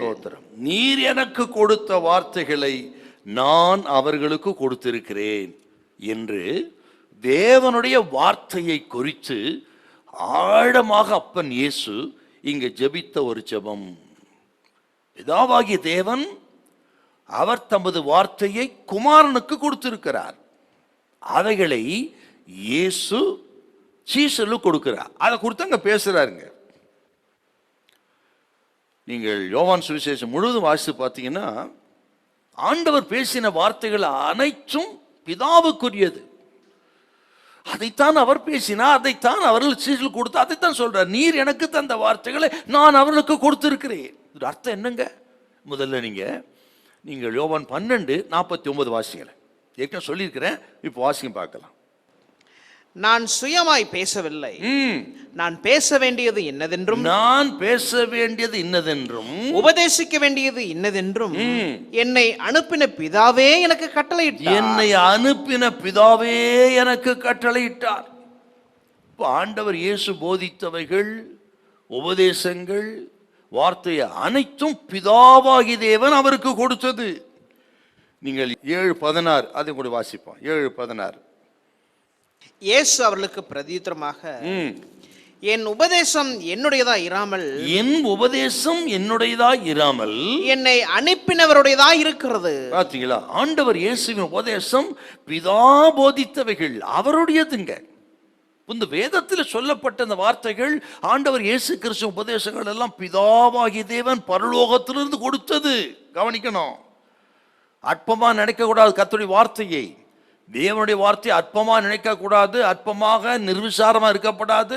சோத்திர கவனிக்க, இந்த வார்த்தை கர்த்தர் நம் கையில் கொடுத்த, ஆண்டவர் இயேசு நமக்கு அருளின உபதேசங்கள், உபமானங்கள் மற்றும் போதனைகள், அருளுரைகள் எல்லாம் பிதாவாகி தேவன் கொடுத்த, நமது தேவன் நமக்கு கொடுத்தது. அதான் சொல்றாருங்க. நீங்கள் குறிப்பு வைத்துக் கொள்ளுங்கள். 8:26, 8:28, 8:38 இதெல்லாம் அங்கே இருக்கு. இன்னொரு விஷயத்தை நாங்கள் ஆழமாக உங்களுக்கு பதிவு செய்யணும். கேட்குறவங்க நல்லா கவனிக்கணுங்க, நல்லா கவனிக்கணும். அன்றைய வார்த்தையை ஒருபோதும் அசட்டையாக நினைக்கக்கூடாது. கவனிக்கணுங்க. ஆண்டவராகிய இயேசு கிறிஸ்து அதிக இருட்டோடு எழுந்து வனாந்தரமான ஒரு இடத்துக்கு போய் ஜெபம் பண்ணினார் என்று வருது. மார்க்கு சுவிசேஷம் 1:35 கொஞ்சம் வாசிங்களேன். மார்க்கு 1:35. அவர் அதிகாலையில் இருட்டோடு எழுந்து புறப்பட்டு வனாந்தரமான ஒரு இடத்திற்கு போய் அங்கே ஜெபம் பண்ணினார். வனாந்தரமான ஒரு இடத்துக்கு போய் ஜெபம் பண்ணினார். அதிக இருட்டோடு எழுந்து ஆண்டவர் வனாந்தரத்துக்கு போய் ஜெபம். எதுக்கு சார் போனாரு? எதுக்கு போனார்னா, ஒரு குறிப்பு, அழகான ஒரு குறிப்பு இருக்கிறது. ஏசாயா 50ஆம் அதிகாரம் 4வது வசனம். அது எவ்வளவு பியூட்டிஃபுல்லா இருக்கு பாருங்க. ஏசாயா 50:4-5. இளைப்படைந்தவனுக்கு சமயத்திற்கேற்ற வார்த்தை சொல்ல நான் அறியும்படிக்கு கர்த்தராகிய ஆண்டவர் எனக்கு கல்விமானின் நாவை தந்தருளினார். காலைதோறும் என்னை எழுப்புகிறார், கற்றுக்கொள்ளுகிறவர்களைப் போல நான் கேட்கும்படி என் செவியை கவனிக்க செய்கிறார். கர்த்தராகிய ஆண்டவர் என் செவியை திறந்தார், நான் எதிர்க்கவும் இல்லை, நான் பின்வாங்கவும் இல்லை. ஆக தீர்க்க தரிசனமாக சொல்லப்பட்ட அற்புதமான ஒரு வார்த்தைங்க இது. காலைதோறும் எழுப்புகிறார், கல்விமானின் நாவை தந்தருளுகிறார், கற்றுக்கொள்ள போல நான் கேட்கும்படி என் செவி திறக்கிறார்னா, அப்படி பிதா போதிப்பதை, போதனையை கேட்பதற்காகத்தான் ஆண்டவர் இயேசு அதிக இருட்டோட வனாந்தரத்துக்கு போயிருக்காரு. அப்படித்தான் ஒவ்வொரு நாளும் பிதாவின் சத்தம் கேட்டு, பிதாவின் உபதேசத்தை கேட்டு நமக்கு போதனை கொடுத்தார். அதுதான் அவரிடத்திலிருந்து பெற்று நமக்கு கொடுத்த தேவனுடைய வார்த்தை. இந்த வார்த்தையை தான் இயேசு சீஷர்களுக்கு கொடுத்தார். இப்போ 17:8 கொஞ்சம் வாசிங்க மறுபடியும். நீர் எனக்கு கொடுத்த வார்த்தைகளை நான் அவர்களுக்கு கொடுத்தேன், அவர்கள் அவைகளை ஏற்றுக்கொண்டு நான் உம்மிடத்திலிருந்து புறப்பட்டு வந்தேன் என்று நிச்சயமாய் அறிந்து. போதும். அதை சீஷர்களுக்கு கொடுத்தார், அதை அவர்கள் ஏற்றுக்கொண்டார்கள். இன்றைக்கும் ஆண்டவர் இயேசு கிறிஸ்துவின் போதனைகள், வசனங்கள், வார்த்தைகள் எல்லாம் அவர் நமக்கு போதிக்க ஒவ்வொரு ஞாயிற்றுக்கிழமைகளிலும் விசேஷித்த ஜபங்களிலும் பிரசங்கங்களிலும் அவர் நமக்கு போதிக்கிறார். அதை நாம் ஏற்றுக்கொண்டு அதன்படி நடக்கிறோம். அதை தாங்க சொல்றாருங்க, நடக்கணும் நடக்கணும். அந்த வார்த்தை அவர் நம்ம போதித்தார் பார்த்தீங்களா? அந்த வார்த்தை என்ன சொல்லுகிறது? தேவன் எப்படிப்பட்டவர் என்பதை, அவருடைய நேச்சர், பிதாவினுடைய தன்மையை, கேரக்டரை நமக்கு வெளிப்படுத்தக்கூடியது தேவனுடைய வார்த்தை. பிதாவை ஒருவனும் கண்டதில்லை, ஆனால் அவர் எப்படிப்பட்டவர், அவர் தன்மை என்ன என்பதை அறிவதற்கு அவர் வார்த்தையே பிரதானம். அதைத்தான் ஆண்டவர் இயேசு தமது சீஷர்கள் கொடுத்தார். சீஷர்கள் நமக்கு கொடுத்திருக்கிறார்கள், நாம் கடைபிடிக்கிறோம் என்றால் அது தேவனுடைய வார்த்தை. தேவன் எப்படிப்பட்டவர்? அவர் அன்புள்ளவர், அவர் உதார குணமுள்ளவர், நித்திய ஜீவனை கொடுக்கிறவர், மன்னிக்கிறவர், மறக்கிறவர், சொல்லிட்டே போகலாம். அந்த தன்மை அதை நமக்கு கொடுப்பது தேவனுடைய வார்த்தை என்றால் இப்போ நம்ம கேட்கிற படிக்கிற வார்த்தை எவ்வளோ கனம் பண்ணணும். நம்ம அற்பமா நினைக்க கூடாதுங்க, அற்பமா நினைக்க கூடாது. சுருக்கமாய் சொல்ல போனால், நாம் கேட்கிற ஒவ்வொரு வார்த்தை, வேதத்தில் சொல்லப்படுகிற வார்த்தைகள் பரலோகத்திலிருந்து வந்த வார்த்தைகள். இந்த வார்த்தைகளின் தோற்றமே பரலோகம் தாங்க. நல்லா கவனிக்க. இது கேட்கிறவங்க ஏதோ கதை கேட்கிற மாதிரி கேட்கக்கூடாதுங்க. நாம் போதிக்கப்படுகிற கேட்கிற இந்த வசனங்கள் எல்லாம் தோன்றியது பரலோகத்தில் தான் ஆரம்பமானதுங்க. பரிசுத்த ஆவினாலே பரிசுத்த தேவ மனிதர்கள் அதை எழுதினார்கள். அப்படித்தான் வேதத்தில் இருக்கிறது. பரலோகத்தில் தோன்றின வார்த்தை, அதை பரிசுத்த ஆவி நமக்கு தேவ மனிதர்கள் கொடுத்தார். அவர்கள் அதை எழுதினார்கள். அப்படி வேதம் அப்படித்தான் இருக்கிறது. அதை கூட வாசிக்கலாம் நீங்க. 2 பேதுரு 1:20-21 வாசிங்களேன். வேதத்தில் உள்ள எந்த தீர்க்க தரிசனமும் சுயத்தோற்றமான பொருளை உடையதா இராது என்று நீங்கள் முந்தி அறிய வேண்டியது. தீர்க்க தரிசனமானது ஒரு காலத்திலும் மனுஷனுடைய சித்தத்தினாலே உண்டாகவில்லை, மனுஷனுடைய சித்தத்தினால் உண்டாகவில்லை. தேவனுடைய பரிசுத்த மனுஷர்கள், தேவனுடைய பரிசுத்த மனிதர்கள் பரிசுத்த ஆவியினாலே ஏவப்பட்டு பேசினார்கள். பார்த்தீங்களா? தேவனுடைய வார்த்தையை தேவ மனிதர்கள், பரிசுத்தவான்கள், தேவாவினால் ஏவப்பட்டு எழுதப்பட்ட வார்த்தைங்க. அற்பமா நினைக்க கூடாது. கவனிக்கணுங்க. இன்னொரு பகுதி 2 தீமோத்தேயு 3:16 வேத வாக்கியங்கள் எல்லாம் தேவ ஆவியினால் அருளப்பட்டிருக்கிறது. பார்த்தீங்களா? தேவ ஆவியினால் அப்படித்தான் நமக்கு வேதத்தை ஆண்டவர் இயேசு கொடுத்தார். பரிசுத்தாவின் மூலமாய் நமக்கு கொடுத்து நம்மை வழிநடத்துகிறார் என்றால், இந்த தேவனுடைய வார்த்தை பரலோகத்திலிருந்து வந்தது, பரலோகத்திலே தோன்றியது, பரிசுத்த ஆவினால் பரிசுத்த தேவ மனிதர்கள் கேட்டு எழுதினார்கள். அதைத்தான் இன்றைக்கும் பரிசுத்தா நமக்கு போதித்து நடத்துகிறார் என்றார். அந்த வார்த்தையை கேட்கிறவர்கள் பலனடைவார்கள், ஆசீர்வதிக்கப்படுவார்கள், பரிசுத்தம் அடைவார்கள், அவர்கள் நித்திய ஜீவனை பெற்றுக்கொள்வார்கள். ஆகவே அந்த வார்த்தையை நாம் கனம் பண்ணினால் கர்த்தர் நம்மை கனம் பண்ணுவார். Hallelujah, praise the Lord, praise the Lord. அதில் தான் பார்த்தீங்கன்னா, பழைய ஏற்பாட்டு காலத்தில் தீர்க்கதரிசிகள்லாம் அப்படி சொல்லுவாங்க. எப்படி சொல்லுவாங்க? கர்த்தர் உரைக்கிறதாவது அப்படி சொல்லுவாங்க. பாருங்க, பழைய ஏற்பாடு எல்லா தீர்க்கதரிசியும் கர்த்தர் உரைக்கிறார், கர்த்தர் உரைக்கிறது என்றார். அது தேவனுடைய வார்த்தை, பரலோகத்திலிருந்து வந்த வார்த்தை. Price the Lord. இதை கேட்கிற அருமையான கர்த்தருடைய பிள்ளைகளே, இந்த வார்த்தைகளை விசுவாசிக்க, அந்த வார்த்தைகள் தான் நம்ம பலப்படுத்தக்கூடியது. சங்கீதம் 119 முழுவதும் வாசித்து பாருங்க, எத்தனை அற்புதமான ஒரு சங்கீதம் அது. ஆகவே தேவ பிள்ளைகள், அன்றைய வார்த்தையை கனம் பண்ணுங்கள், கர்த்தர் உங்களை கனம் பண்ணுவார். இன்னொரு விஷயத்தை ஒரு D.L. மோடி பக்தன் இவ்விதமாக சொன்னாருங்க. ரொம்ப என் இதயத்தை ஆழமாய் தொட்டது. என்ன சொல்றாருன்னா, நான் என் பைபிளை மூடிவிட்டு விசுவாசத்துக்காக ஜெபிக்க வேண்டும் என்று நினைத்தேன். நான் என் வேதத்தை மூடிவிட்டு விசுவாசத்துக்காக ஜெபம் பண்ணணும்னு நான் நினைச்சேன். ஆனால் நான் விசுவாசத்தை பெறுவது வார்த்தையை தியானிப்பதில் தான் இருக்கிறது என்று கண்டேன். பைபிளை மூடி ஜெபம் பண்ணணும்னு பார்த்த விசுவாசத்துக்கு, ஆனா என் விசுவாசம் எங்க இருக்குன்னா வேத வசனத்தை தியானிப்பதில் இருப்பதை கண்டேன் என்று சொன்னால், அற்புதமான ஒரு ஸ்டேட்மெண்ட்டுங்க. ரோமர் 10:17 வாசிங்களேன். அதை தான் அவர் இப்படி சொல்றாருங்க. ரோமர் 10:17. ஆதலால் விசுவாசம் கேள்வியினாலே வரும், கேள்வி தேவனுடைய வசனத்தினாலே வரும். பாத்தீங்களா? அப்போ வசனத்தை கேட்கணும், கேட்க கேட்க தான் விசுவாசம் வரும். அதுதான் கற்றுக்கிட்டார். ஆகவே வசனத்தை கேளுங்கள், தியானம் பண்ணுங்கள். அவன் செய்வதெல்லாம் வாய்க்குன்னு சொன்ன வார்த்தையின்படி நீங்கள் செய்தெல்லாம் வாய்க்கும். உங்களை பரிசுத்தம் அடைய பண்ணுவார், நித்திய ஜீவனளிப்பார், கர்த்தர் உங்களை கனம் பண்ணுவார். Hallelujah, praise the Lord. 4வது கேட்டின் மகன். முதல்ல பார்த்தோம் பிதாவே, 2வது பார்த்தோம் நித்திய ஜீவன், 3வது பார்த்தோம் தேவனுடைய வார்த்தை, 4வது கேட்டின் மகன். 17-12. நான் அவர்களுடனே கூட உலகத்தில் இருக்கையில் அவர்களை உம்முடைய நாமத்தினாலே காத்துக்கொண்டே, நீர் எனக்கு தந்தவர்களை காத்துக்கொண்டு வந்தேன். வேத வாக்கியம் நிறைவேறத்தக்கதாக கேட்டின் மகன் கெட்டு போனானே அல்லாமல் அவர்களில் ஒருவனும் கெட்டு போகவில்லை. யூதாஸ்காரியத்தை குறித்து ஆண்டவர் இயேசு சொன்ன ஒரு வார்த்தை, கேட்டின் மகன் கெட்டு போனானே அல்லாமல், son of waste, son of perdition,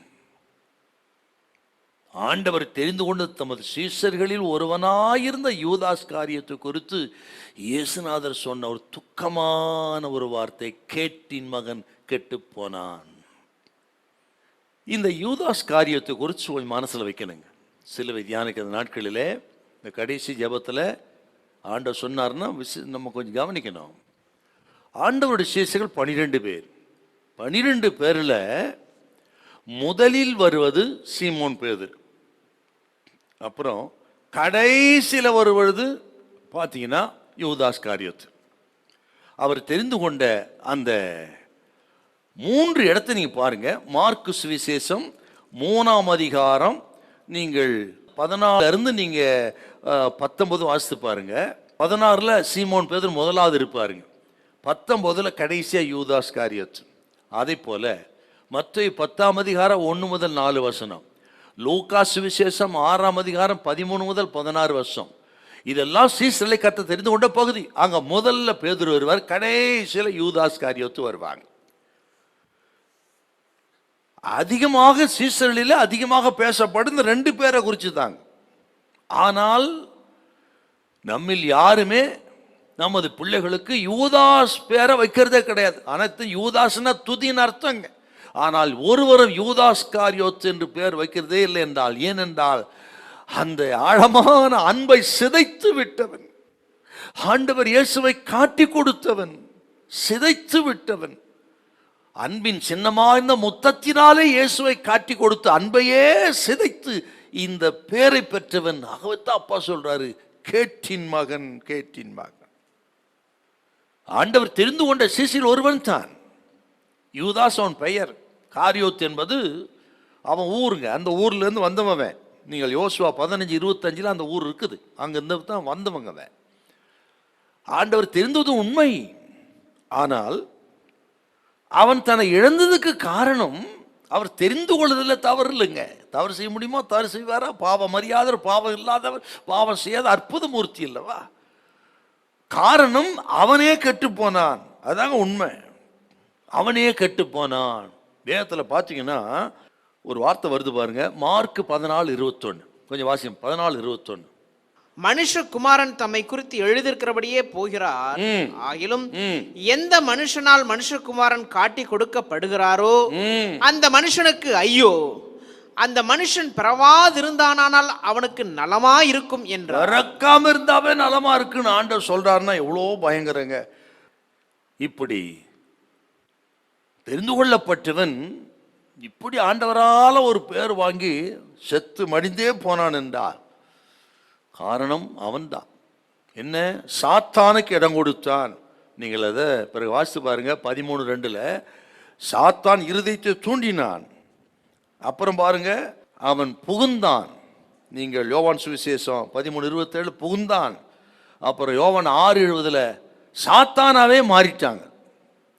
சாத்தானுக்கு இடம் கொடுத்தா அதனுடைய பிராகரஸ் எப்படி இருக்கு பாருங்க. தோண்டினான், புகுந்தான், சாத்தானாவே மாறிட்டாங்க. சாத்தானுக்கு இடம் கொடுத்துட்டா சாத்தானுடைய சுபாவம் தாங்க நமக்குள்ள வரும். கவனிக்கணும். என்ன வரும்? என்ன சுபாவம் வரும்? நீங்கள் யோவான் 8:44 கொஞ்சம் வாசிங்க. அவன் சுபாவம் என்னங்க? 8:44. நீங்கள் உங்கள் பிதாவாகிய பிசாசானவனால் உண்டானவர்கள், உங்கள் பிதாவினுடைய இச்சைகளின்படி செய்ய மனதா இருக்கிறீர்கள். அவன் ஆதி முதற்கொண்டு மனுஷ கொலைபாதகனாய் இருக்கிறான். சத்தியம் அவனிடத்தில் இல்லாதபடியால் அவன் சத்தியத்திலே நிலை நிற்கவில்லை. அவன் பொய்யனும் பொய்க்கு பிதாவுமாய் இருக்கிறபடியால் அவன் பொய் பேசும்போது தன் சொந்தத்தில் எடுத்து பேசுகிறான். பாத்தீங்களா? இப்போ பிசாசுக்கு இடம் கொடுத்து அவன் சுபாவம் தான் வருங்க. பொய், திருடு, களவு, பொருளாசை, பண ஆசை எல்லாம் பிசாசுக்குள்ள வந்துருச்சு. 4 கொண்டு செத்தான். சாத்தானுக்கு இடம் கொடுத்தான். பிறகு சாத்தானுடைய சிந்தையாகிய பண ஆசைக்கு, பொருளாசைக்கு இடம் கொடுத்தான். கவனிக்கணுங்க. ஏழைகளுக்கு உதவும்படியாக பணத்தை அவங்க கையில் கொடுத்து பொருளாளராக வச்சாருங்க. ஆனால் அவனோ பொருளாசை கொண்டு ஆண்டவர் இயேசுவையே 30 வெள்ளிக்காசு காட்டி கொடுத்து மடிந்து போனானே. 4 கொண்டு செத்தான். ஆகவே பொருளாசை குறித்து கவனமா இருக்கணும். ஏழைகளுக்கு பணத்தை கொடுக்கும்படி கர்த்தர் கொடுத்தாருன்னு அந்த விஷயத்தில் கவனமா இருக்கணும். இல்லைன்னா சாத்தான் வந்து நிலைமை மோசமா போயிருங்கிறதுக்கு ஒரு எச்சரிப்பு சத்தங்க. கடைசி வரல இவன் ஆண்டவர் இயேசு காட்டி கொடுக்கவே இல்லை. காரணம், மனம் திரும்புவதற்கு வாய்ப்பு கொடுத்தாருங்க. இன்னைக்கு அநேக நேரங்களில் ஆண்டவர் நம்முடைய வாழ்க்கை அப்படித்தான். நமது காரியங்களுக்கு, தவறுக்கு, பாவத்துக்கு ஏன் தண்டனை இல்லைன்னா அவர் மனம் திரும்ப வாய்ப்பு கொடுக்கிறார். அதாங்க ரொம்ப அருமையான நமது தெய்வம். இப்போது காக்கிற அருமையான கர்த்தருடைய பிள்ளைகளே கவனிக்கணும். ஒன்றும் நடக்காததுனால இருதயம் துணிகரம் கொள்ளக்கூடாது. மனம் திரும்ப வாய்ப்பு கொடுத்து மனம் திரும்ப வேண்டும். எங்க இந்த இடத்துல தவறி இருக்கீங்க, எந்த விஷயத்துல இப்போ தவறி இருக்கீங்க, மனம் திரும்புங்க.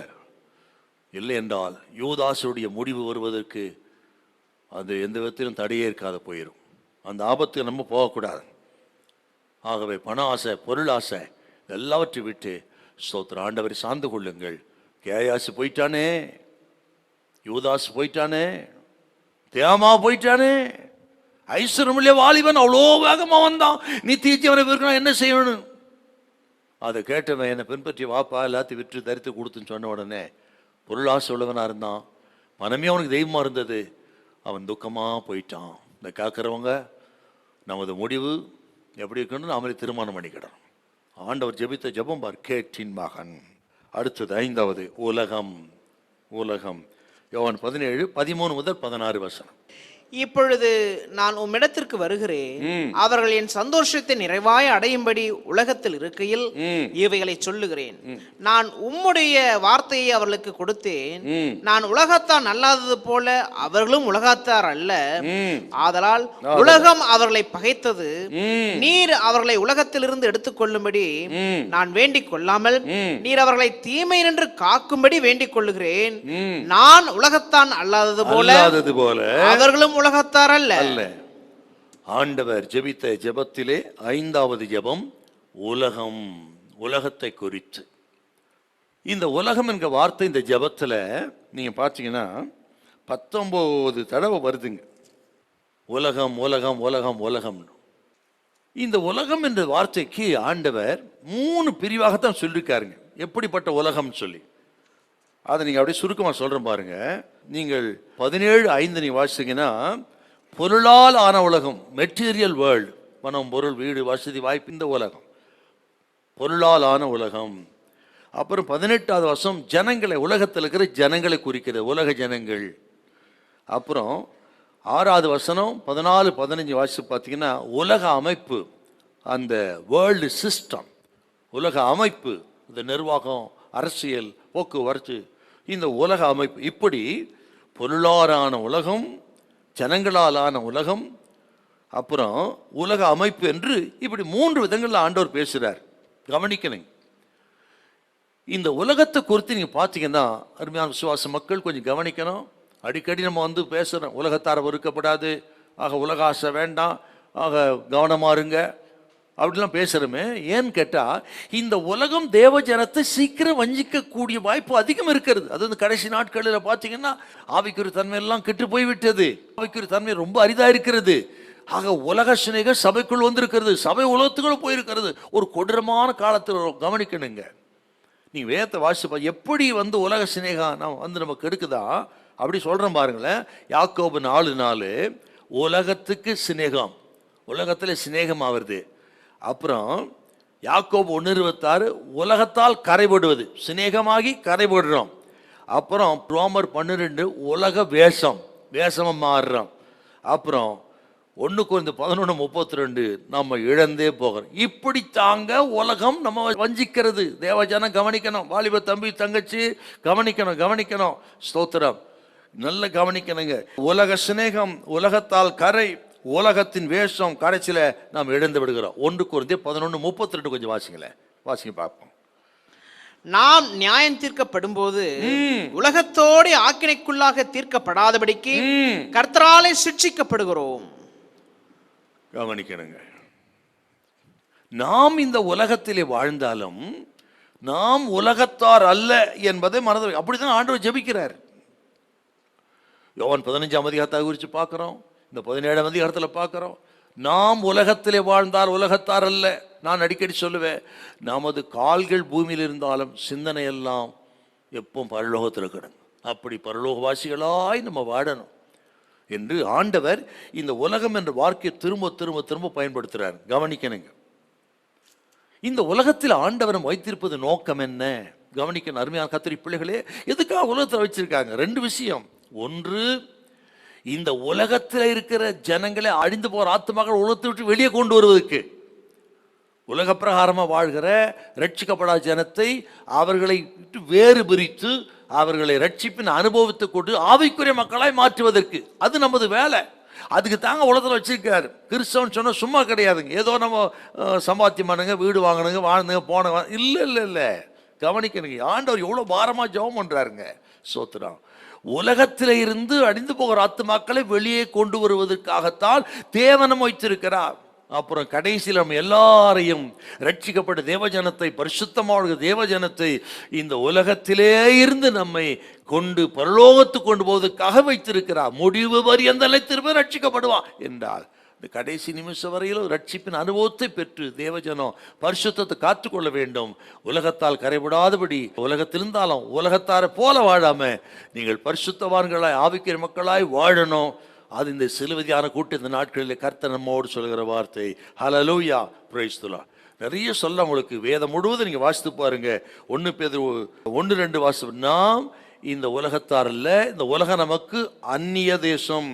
ஆகவே தான் உலகம் நம்மை பகைக்கும், உலக ஞானம் பைத்தியம், பிதாவின் நன்மை நம்மிலிருந்து திருவிழா, இதெல்லாம் வேத வசனம் தாங்க.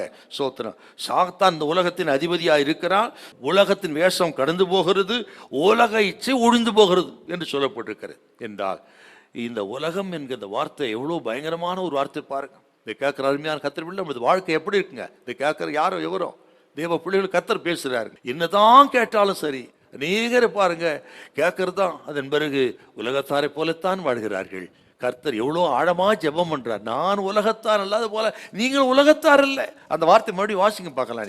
நீங்க 17ஆம் அதிகாரம் 16வது வசனம். நான் உலகத்தான் அல்லாதது போல கவனிங்க, அவர்களும் உலகத்தார் அல்ல. பாத்தீங்களா? ஆண்டவர் இப்படி சொல்லிட்டு 17-13 ஒரு வார்த்தை வருது பாருங்க, ரொம்ப நல்ல வார்த்தை. 17-13. இப்பொழுது நான் உம்மிடத்திற்கு வருகிறேன், அவர்கள் என் சந்தோஷத்தை நிறைவாய் அடையும்படி உலகத்தில் இருக்கையில் இவைகளை சொல்லுகிறேன். என் சந்தோஷத்தை நிறைவாய் அடையும்படி உலகத்தில் இருக்கையில் சொல்லுகிறேன். இப்படிப்பட்ட இந்த உலகத்தில் நாம் இருந்தாலும் ஆண்டவர் தமது சந்தோஷத்தை தமது ஜனத்துக்கு கொடுத்து, உலக பிரகாரமான சந்தோஷம் சமாதானம் அல்ல, ஆண்டவர் தமது சந்தோஷத்தை தமது ஜனத்துக்கு இந்த உலகத்தில் கொடுத்து அவர் சந்தோஷத்தால் மகிழ்ச்சியா இருக்கும்படியாக ஜெபம் பண்றாரு. என்ன அருமையான வார்த்தை பாருங்க. அருமையான கர்த்தருடைய பிள்ளைகளே, பரலோகம் சந்தோஷமான இடம், நரகம் துக்கமான இடம். இந்த உலகம் ரெண்டும் சேர்ந்த கலந்த ஒரு இடம். அதாங்க அந்த உலகம். சந்தோஷமும் துக்கமும் கலந்த ஒரு இடங்க இது. அதே நேரத்தில் இன்னொருத்தர் மனசில் வைக்கணும், நம்ம எவ்வளோதான் பாடு கஷ்டம் இருந்தாலும் சரி, ஆண்டவர் இயேசு நமக்கு கொடுத்த இந்த சந்தோஷத்தை எடுப்பதற்கு எந்த சக்திக்கு அதிகாரம் கிடையாது. எத்தனை போராட்டங்கள் வரலாம், நஷ்டம் வரலாம், என்ன வந்தாலும் சரி, அவர் சொன்னார் பாருங்க, ஏன் சந்தோஷத்தை அடையும்படி சொன்னாரே, அந்த சந்தோஷத்தை, அந்த ரட்சிப்பின் சந்தோஷத்தை கர்த்தர் நமக்கு கொடுத்திருக்கிறார். இதை கேட்கிறவங்க நீங்க பாடுகள் மத்தியா இருக்கலாம், உபத்திரத்து மாதிரி கடந்து போகலாம், பயப்படாதீங்க. இந்த சந்தோஷத்தை எந்த சக்தியும் எடுக்க முடியாது. அது கடைசி நிலைத்திற்கக்கூடிய ரட்சிப்பின் சந்தோஷம். அதைத்தான் கர்த்தர் கொடுக்கிறா. அதுக்காக ஜெபம் பண்றாருன்னா, உலகத்திலே இருக்கிற நமக்கு ஆண்டவர் கொடுத்த எவ்வளவு அற்புதமான ஒரு பலன் பாருங்க. ஆகவே உலகத்தில் இருந்தாலும் உலகத்தாரை போல வாழாமல் கிறிஸ்துவின் சந்தோஷத்தினால் நிரம்பினவளாய் வாழ கர்த்தர் உதவி செய்வாராக. அல்லேலூயா, பிரைஸ் தி லார்ட். 6வது பரிசுத்தம் 17-19 வசனம். உம்முடைய சத்தியத்தினாலே அவர்களை பரிசுத்தமாக்கும், உம்முடைய வசனமே சத்தியம். நீர் என்னை உலகத்தில் அனுப்பினது போல நானும் அவர்களை உலகத்தில் அனுப்புகிறேன். அவர்களும் சத்தியத்தினாலே பரிசுத்தமாக்கப்பட்டவர்கள் ஆகும்படி அவர்களுக்காக நான் என்னைத்தானே பரிசுத்தமாக்குகிறேன். அவர்களும் சத்தியத்தினாலே பரிசுத்தமாக்கப்பட்டவர்களாகும்படி அவர்களுக்காக நான் என்னைத்தானே பரிசுத்தமாக்குகிறேன். பரிசுத்தத்தை குறித்து கொஞ்சம் கவனிக்கணுங்க. ஆதி சபையில விசுவாசிகளுக்கு கிறிஸ்தவர்கள் என்று பெயர் வழங்கலாயிற்று அப்படின்னு அப்போஸ்தலர் 11:26 நம்ம பார்க்கிறோம். விசுவாசிகளுக்கு கிறிஸ்தவர்கள் என்ற பெயர். இந்த கிறிஸ்தவர்கள், கிறிஸ்டியன்ஸ்ங்கிற வார்த்தையை புதிய ஏற்பாட்டில் 3 அர்த்தம் வருது. 1 இந்த 11 26, அப்போஸ் 26 28, 1 பேதுரு 4 16. இந்த 3 இடத்துல தான் கிறிஸ்தவர்கள் என்ற பெயர் வருது. விசுவாசிகளுக்கு அந்த காலத்துல பாத்தீங்கன்னா ஆதி சபையில கிறிஸ்தவர்கள், அவர்களுக்கு சீசர்கள் என்கிற பெயர். சீசர்னு சொன்னால் பரிசுத்தவான்கள் என்று. இப்படி சீசர்கள் கிறிஸ்தவர்களுக்கு வச்ச பேரு சீசர்கள், பரிசுத்தவான்கள். அதான் ஆதி சபையில ரோமர் 1:2 நீங்க வாசித்து பாருங்க.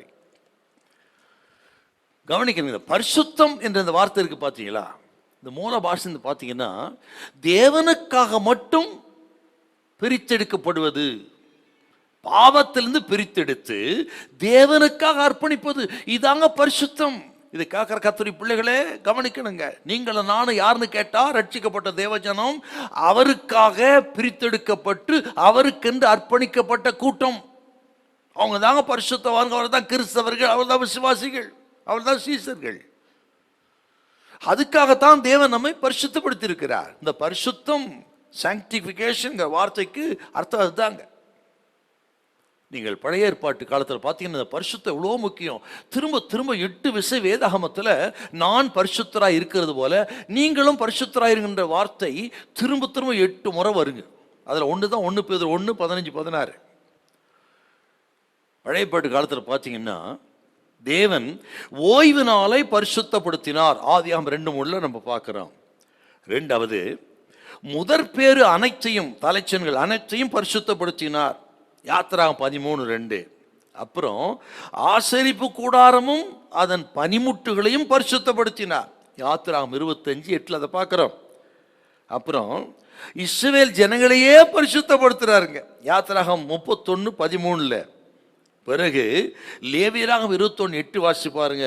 ஆசாரியர் லேவியர்களை பரிசுத்தப்படுத்துகிறார். ஆசாரியர்கள் லேவியர்களை பரிசுத்தப்படுத்தி இஸ்ரவேல் ஜனத்தை தமக்கென்று பரிசுத்தப்படுத்தி வேறு பிரித்து ஆசரிப்பு கூடாரத்தின் சகல பனிமுட்டுகளை பரிசுத்தப்படுத்தி ஓய்வு நாளை பரிசுத்தப்படுத்தினார்னா இந்த பரிசுத்தம் எவ்வளவு முக்கியம் பாருங்க. இந்த புதிய ஏற்பாட்டின் நாட்களிலே ரட்சிக்கப்பட்ட அனைவரையும் அவர் கிறிஸ்துவுக்குள் பரிசுத்தப்படுத்தி இருக்கிறார். கவனிக்கணுங்க, ரட்சிக்கப்பட்ட தேவஜனம் விசுவாசிகள் கவனிக்கணும், நம் அனைவரையும் கர்த்தர் கிறிஸ்துவுக்குள் பரிசுத்தப்படுத்தி இருக்கிறார். பரிசுத்தத்தை ஊத்து அற்பமா நினைக்கிறோம், அதை குறித்து பேசுறது இல்லை, அதை பேசினா கேட்கறதும் இல்லை. ஆனால் தேவஜனம் கவனிக்கணும், பரிசுத்தம் தான் பரலோகத்துக்கு கொண்டு போய் சேர்க்கும். ஆக பரிசுத்தம் இல்லை என்று சொன்னால் கஷ்டம். வசனத்தை வாசிக்க பார்க்கலாம். 1 கொரிந்தியர் 1:2 1:1-2. கொரிந்துவிலே கிறிஸ்து இயேசுவுக்குள் பரிசுத்தமாக்கப்பட்டவர்களாயும், கொரிந்துவிலே கிறிஸ்து இயேசுவுக்குள் பரிசுத்தமாக்கப்பட்டவர்களாயும் பரிசுத்தவான்களாகும்படி அழைக்கப்பட்டவர்களாயும் இருக்கிற தேவனுடைய சபை. பாத்தீங்களா? சபை என்றால் ரட்சிக்கப்பட்ட தேவஜனம், கிறிஸ்துவுக்குள் பரிசுத்தமாக்கப்பட்டவர்கள். காக்கிற வாலிப தம்பி தங்கச்சி நீ நானும் யாருன்னா கிறிஸ்துவுக்குள் பரிசுத்தமாக்கப்பட்டவர்கள், பரிசுத்தவான்கள், அப்படி அழைக்கப்பட்ட கூட்டம், அவருக்கென்று வேறு பிரிக்கப்பட்ட கூட்டம், அவருக்காக வாழும்படி அவருக்கென்று அர்ப்பணிக்கும்படி தெரிந்து கொள்ளப்பட்ட கூட்டம் நீங்களும் நானும். கவனிக்கணுங்க. ஆகவே தான் நம் சரீரமெல்லாம் தேவனுடைய ஆலயம். 1 கொரிந்தியர் 6:19-20 பார்க்கிறோமே, பரிசுத்தாவி வாசம் செய்கிற தேவனுடைய ஆலயம். அது மட்டும் இல்லை, இந்த சரீரத்தின் ஒவ்வொரு அவயங்களும் பாவம் செய்யாத நீதியுள்ள அவயங்கள். அதுவும் இருக்குது பாருங்க. ரோமர் 6:13 6:19 வாசித்து பாருங்க. நீங்க பாவத்துக்கு ஒப்பு கொடுக்காதீங்க, பாவத்துக்கு சரீரம் அடிமைப்படக்கூடாது. நீங்கள் தேவனுடைய ஆலயம், பரிசுத்தம் அழைக்கப்பட்ட கூட்டம், பரிசுத்தமாக அழைக்கப்பட்ட கூட்டம். ஆகவே உங்கள் அவயங்களை பரிசுத்தமா காத்துக்கொள்ளுங்க, நீதியின் ஆயுதங்களை காத்துக்கொள்ளுங்க அப்படி சொல்றாருன்னா எவ்வளோ ஜாக்கிரதையா நம்ம காத்துக்கணுங்க. நீங்க வாசிங்களேன் ஒரு வசனத்தை, ரோமர் 6:13. நீங்கள் உங்கள் அவயவங்களை அநீதியின் ஆயுதங்களாக பாவத்திற்கு ஒப்புக்கொடாமல் உங்களை மரித்தோரிலிருந்து பிழைத்திருக்களாக தேவனுக்கு ஒப்பு கொடுத்து உங்கள் அவயவங்களை நீதிக்குரிய ஆயுதங்களாக தேவனுக்கு ஒப்பு கொடுங்கள். அப்ப நமது அவயங்களை எவ்வளவு ஜாக்கிரதையாக காத்துக்கணும். எந்த விதத்திலும் நமது அவயங்கள் பரிசுத்த குலைச்சல் ஆகக்கூடாது. கவனிக்கணுங்க. இதெல்லாம் விவரிக்கணும் அவசியம் கிடையாது. ஆகவே செல்போன் யூஸ் பண்றீங்களா, உங்கள் கரங்கள் பரிசுத்தமாக இருக்கட்டும். எங்கே போகிறீங்க வரீங்க நடைகள் பரிசுத்தமாக இருக்கட்டும். உங்கள் பார்வை பரிசுத்தமாக இருக்கட்டும். சிந்தனை பரிசுத்தமாக இருக்கட்டும். அவயங்கள் ஒவ்வொன்று நீதியின் ஆலயங்களா இருக்கட்டும், பரிசுத்தத்துக்கு ஒப்பு கொடுத்த ஆயுதங்களா இருக்கட்டும், நாமே தேவனுடைய ஆலயம் என்றால் எவ்வளோ பரிசுத்தமா நம்ம வாழணுங்க. ஆகவே தான் அப்பன் இயேசு எவ்வளோ கருத்தா ஜெபம் பண்றாரு பாருங்க. அவர்களும் சத்தியத்தினாலே பரிசுத்தமாக்க ஆகும்படி அவர்களுக்காக நான் என்னத்தானே பரிசுத்தமாக்குறேன் என்றார். இந்த பரிசுத்தம் இவ்வளோ முக்கியம். அருமையான கர்த்தருடைய ஜனமே ஸ்தோத்திரம். 1 தெசலோனிக்கேயர் வாசித்து பாருங்க. நாம் பரிசுத்தமா இருப்பது தேவசித்தமா இருக்கிறது இல்லையா? நாம் எவ்வளவுக்கு எவ்வளவு ஒளியினிடத்துல நெருங்குறோமோ நெருங்கத்தான் நமக்குள்ள இருக்கிற பலகீனங்கள், குறைகள் நமக்கு தெரியும். பரிசுத்த பவுலடி 3ஆம் வரைக்கும் போயிட்டு வந்தவர். அவ்வளோ ஆழமான அனுபவத்துக்குள்ள போக போக வசனம் நிறைய சொல்றதுங்க. அவர் சொல்றாரு பாருங்க, எபேசியர் 3:8 பரிசுத்தமான்கள் நான் எல்லாரையும் குறைவுள்ளவன் அப்படி சொல்றாரா. அப்புறம் 1 தீமோத்தேயு 1:15 வாசித்து பாருங்க. சோத்திரம், பாவிகளில் பிரதான பாவினார், எல்லாராலும் துடைத்து போடப்பட்ட அழுக்கான கந்தை. ஆண்டவரத்தில் நெருங்க நெருங்க நெருங்க தன் குறைகளை கண்டு, தன் பலகீனத்தை கண்டு, தான் எவ்வளவு நிலையற்றவர் என்று உணர்ந்து சொல்லப்பட்ட வார்த்தைங்க. அப்படி ஆண்டவரத்தில் நெருங்க நெருங்க நம்ம பலகீனம் தான் நமக்கு தெரியணும், அதை அர்ப்பணிக்கணும். ஆனால் இன்றைக்கு அநேகர் அப்படி இல்லை, இருளுக்குள்ள இருக்கிறார்கள். ஆகவே தான் பலகீனம் தெரியல. பெருமை, புகழ், அப்புறம் மேன்மை எல்லாம் ஏன் இருளுக்குள்ள இருக்கிறார். ஆக வெளிச்சத்துக்கு வரணும், வசனத்தை வாசிக்க வாசிக்க ஆண்டவர் நெருங்க நெருங்க நெருங்க. சோதனம் நீதி எல்லாம் அழுக்கான கந்தை என்று அர்ப்பணிப்பது உதவே இருக்கும். பவுலடிகள் யாருன்னு கேட்டீங்கன்னா, என்னிடத்தில் யாதொரு குற்றத்தை நான் அறியேன், அதனால் நான் நீதிமான் ஆகிறதில்லை, என்ன நியாய விசாரி கர்த்தர் சொன்னார.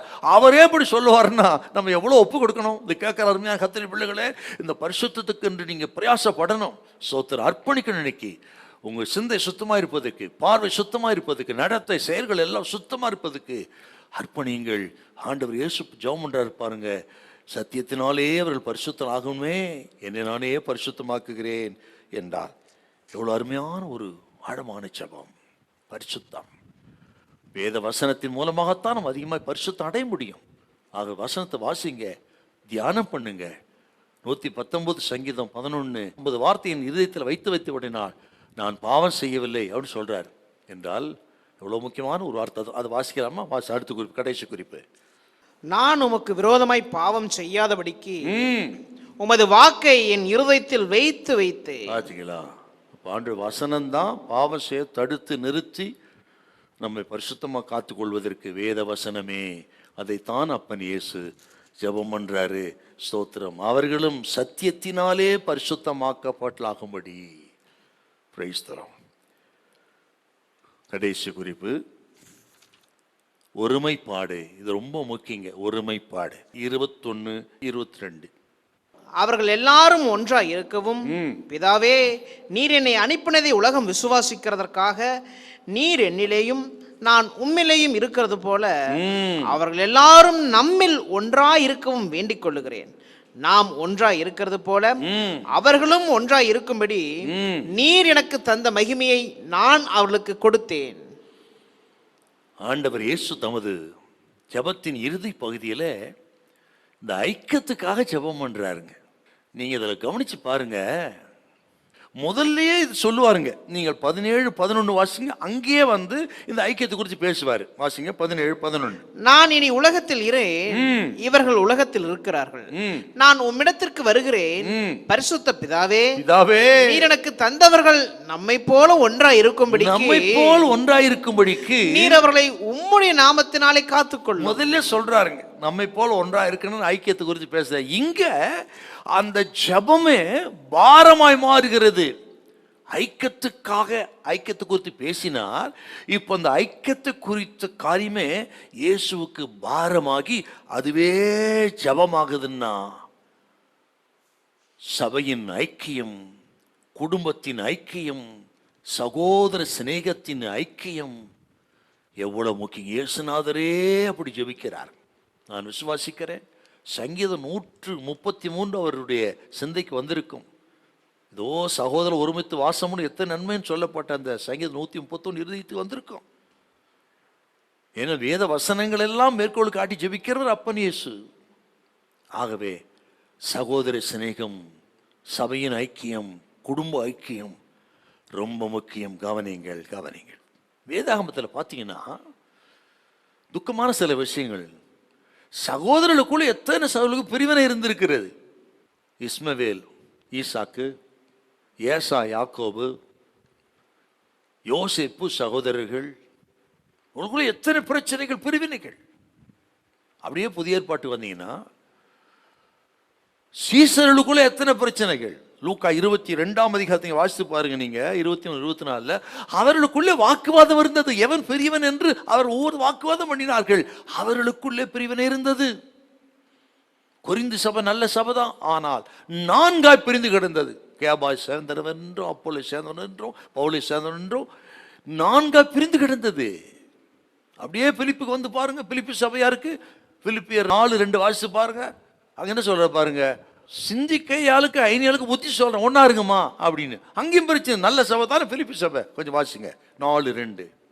கர்த்தருக்குள் ஒரே சிந்தையா இருக்க எயோதியாளுக்கும் சிந்திக்கையாளுக்கும் புத்தி சொல்லுகிறேன். பாத்தீங்களா? இப்படி சபைகளில், சகோதரர்களில், சீஷர்களில் இந்த பிரிவினைகள். ஆகவே தான் இந்த ஜெபம் ரொம்ப முக்கியங்க. ஒருமைப்பாட்டி அவர்கள் தீர்ணவா இருக்க வேணுமே பிதாவே. சொல்றார் பாரு, பிதாவே நாம் ஒன்றாயிருக்கிறது போல இயேசுவும் பிதாவும் ஒன்றாயிருந்தார்கள். அதுதான் யோவான் 10:30. அப்படி ஒன்றாய் இருந்ததினால்தான் ஆண்டவர் இயேசு இந்த உலகத்தில் அநேக அற்புதங்களை செய்தார். பிதாவுக்கும் இயேசுக்கிடையே இந்த ஐக்கியம் தான் மரித்தோரை உயிரோடு எழுப்பினார், முடவர்களை நடக்க வைத்தார், செவிடு காதை திறந்தார், இன்னும் அநேக அற்புத காரணமே பிதாவோடு இந்த ஐக்கியம். ஆகவே இன்னைக்கு ஆண்டவர் சொல்லுகிறா, அந்த ஜெபத்தின்படி தெய்வ ஜனமே, நமக்குள் இருக்கிற ஐக்கியம், சபைகளில் இருக்கிற ஐக்கியம், குடும்பத்தில் காணப்படுகிற சகோதர சகோதரர்களுக்கு இந்த ஐக்கியம் தான் சோத்திரம் மிகப்பெரிய பலன் நமக்கு. நான் இன்னும் விசுவாசிக்கிறேன். அப்படி ஐக்கியம் தான் நம்ம அற்புதங்களை செய்ய முடியும், அதிசயங்களை செய்ய முடியும். அந்த ஐக்கியத்தின் மூலமாகத்தான் தேசத்தையே தேவனுக்கு நேராக திருப்ப முடியும். இன்னைக்கு கிறிஸ்தவத்துல சபைகள் எத்தனை பிரிவினைகள், ஒருத்தர் எப்படி கடிந்து பட்சித்து கொண்டிருக்கிறார்கள். கேட்க ரொம்ப பயங்கரமா இருக்குதுங்க. யூடியூப்லாம் பார்த்தீங்கன்னா இது ரொம்ப மோசம். ஆகவே தான் அப்பாவோட ஜெபம் ரொம்ப முக்கியம். ஒருமைப்பாட்டு தேர்வுலா இருக்கும்படி ஆண்டவர் இயேசு சிலுவைக்கு போனார். சிலுவைக்கு போன இடத்திலும் என் தேவனே என் தேவனே ஏன் என்னை கைவிட்டி என்று சொல்லி கதறினார் என்று சொன்னால், ஏன் அப்படி கைவிடப்பட்டார் என்பதற்காக. பிதாவுக்கும் அவருக்கும் இடையே இருந்த இமைப்பொழுதில் கைவிட வேண்டிய ஒரு நிலைமை. அந்த சமயத்திலே தான் அந்த பிதாவின் பிரசன்னத்தை அதை விட்டு விலகினது தாங்க முடியாமல் இயேசு ஜெபித்த ஜெபம், பிதாவே ஏன் என்னை கைவிட்டென்றால், பிதாவுக்கு இயேசுக்கு இடையே இருந்த அந்த ஐக்கியத்தை பாருங்கள். இப்போது கேட்கிற அருமையான கத்திரி பிள்ளைகளே, நமக்குள்ள அந்த ஐக்கியம் இருப்பதாக. அந்த ஐக்கியம்தான் சபைக்கும் குடும்பத்துக்கும் தேசத்துக்கும் ஆசீர்வாதம். எல்லா வேற்றுமைகள் பிரிவினைகள் எல்லாவற்றையும் விலக்கி ஐக்கியப்படுவோம். ஐக்கியத்துக்காக ஜெபம் பண்ணுவோம். கர்த்தர் பெரிய காரியங்களை செய்வாராக. ஹல்லேலூயா, ஸ்தோத்திரம். ஒரு வார்த்தை சொல்லி நான் ஜெபிக்க விரும்புகிறேன். ஆகவே எலியாவை போல நான் ஒருவர் மாத்திரம்தான் இருக்கிறேன் என்று சொல்லாதபடிக்கு நீங்களும் நானும் அவருடைய நிலைமை அப்படி சொல்லாதபடிக்கு நாம் சேர்ந்து ஜெபிப்போம். ஆக சேர்ந்து சபை கட்டுவோம், சேர்ந்து குடும்பத்தை கட்டுவோம், சேர்ந்து சகோதரத்தை கட்டுவோம், சேர்ந்து பரலோகத்துக்கு போவோம். அல்லேலூயா. அதுதான் 17:24. அதை வாசிச்சு ஜெபம். 17:24. பிதாவே, பிதாவே, உலக தோற்றத்துக்கு முன் நீர் என்னில் அன்பாய் இருந்தபடியினால் நீர் எனக்கு தந்த என்னுடைய மகிமையை நீர் எனக்கு தந்தவர்கள் காணும்படியாக நான் எங்கே இருக்கிறேனோ அங்கே அவர்களும் என்னோட கூட இருக்க விரும்புகிறேன். நாம் சேர்ந்து அவரோடு கூட இருக்க, பரலோகத்துக்கு போவ நமக்கு தேவை ஐக்கியம், ஒற்றுமை. அதை கேட்கிற அருமையான கத்திரி பிள்ளைகளே, அப்பா இயேசு ஜெபித்த அந்த ஜெபங்கள் எவ்வளவு அற்புதமான ஒரு ஜெபம். பிதாவே, நித்திய ஜீவன், தேவனுடைய வார்த்தை, கேட்டின் மகன், உலகம், பரிசுத்தம், ஒருமைப்பாடு. ஜெபிப்போம். பரிசுத்தம் உள்ள நல்ல பிதாவே, இந்த பெரிய வெள்ளி தினத்தன்று இந்த 7 ஜெபங்களை கேட்டிருக்கிறார்கள். இந்த கேட்ட தேவ பிள்ளைகள் தங்களை அர்ப்பணித்து பரிசுத்தப்படுத்தி கொண்டு நல்ல ஐக்கியத்தை பலப்படுத்த உதவி செய்யும் கர்த்தாவே. ஆசீர்வதி இயேசுவின் மூலம் நல்ல பிதாவே. ஆமென். God bless you.